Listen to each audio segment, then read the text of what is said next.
korban itu melakukan kekerasan Investigasi seksual laporan dugaan dengan kementerian kekerasan terkait seksual. yang menyebutkan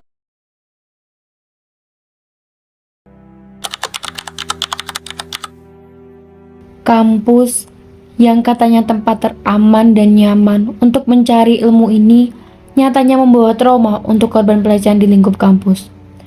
Bukan satu ataupun dua orang, namun masih banyak korban-korban pelecehan di lingkup pembelajaran ini.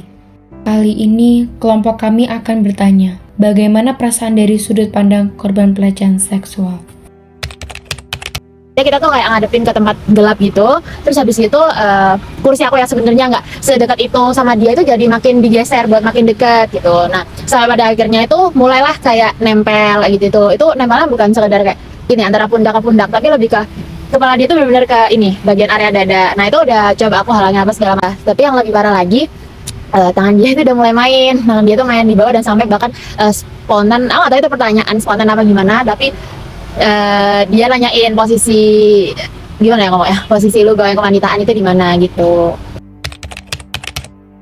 Sebenarnya aku ada niatan buat ngangkat masalah ini buat ke fakultas gitu, tapi karena emang dapat omongan, dapat saran juga dari kakak tingkat kayak gak apa kalau misal butuh perlindungan atau apa, tapi kalau buat tingkatin ke universitas atau fakultas itu kebanyakan katanya bakalan ya isinya mediasi doang, yang harusin aku ujung-ujungnya ketemuan terus sama pelaku, dan itu bikin aku pasti nggak nyaman ya.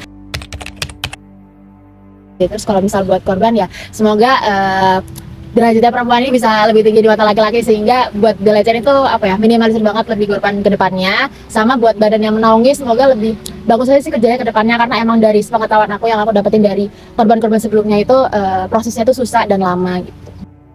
Tadi adalah selaku korban pelecehan yang memberanikan diri untuk speak up tentang apa yang telah dia alami.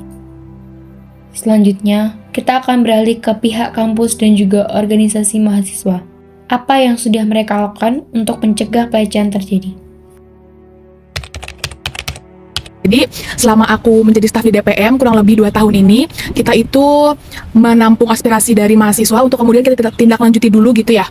Nanti kalau misalnya memang kasusnya itu sudah termasuk yang berat atau tidak bisa kita handle, pasti akan kita teruskan kepada stakeholder terkait gitu. Dan kalau ini tentang pelecehan seksual, pasti nanti bakal kita teruskan ke WLK PKS yang ada di FEB UB kayak gitu.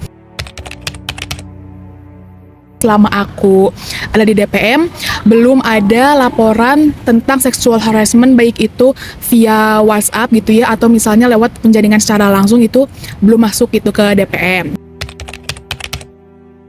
2 tahun terakhir itu semester pertama 1, semester kedua 1, semester 3 1, semester keempat nggak ada. Jadi praktis selama saya di WLKPKS cuma ada 3 kasus. Pertama itu kekerasan, bullying, physical bullying itu terjadi di kelas. Waktu itu ada mahasiswa maupun mahasiswi.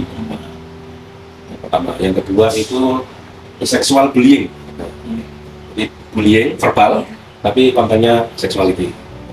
Kemudian yang ketiga itu seksual harassment, pelecehan seksual. Di WLKPKS itu punya visi ya, visinya itu menyelesaikan kasus dengan tetap berorientasi pada kelulusan mahasiswa.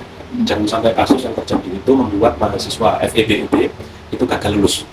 Nah, dari visi itu kita turunkan menjadi misi bahwa dalam menyelesaikan kasus itu harus win-win solution, ya korban, ya pelaku.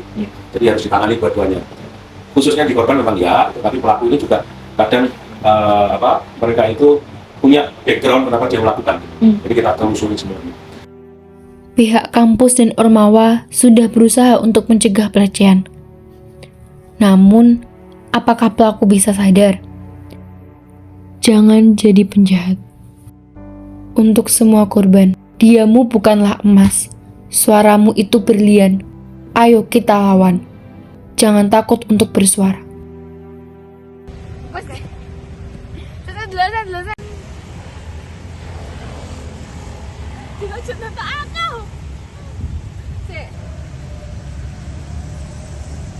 Mana tuh saya? Ladene kayak kakean kayak gak setuju. Gak setuju aku kurang ngene. Ada pendapat liya kayak hai. Terima kasih sudah menonton video kami.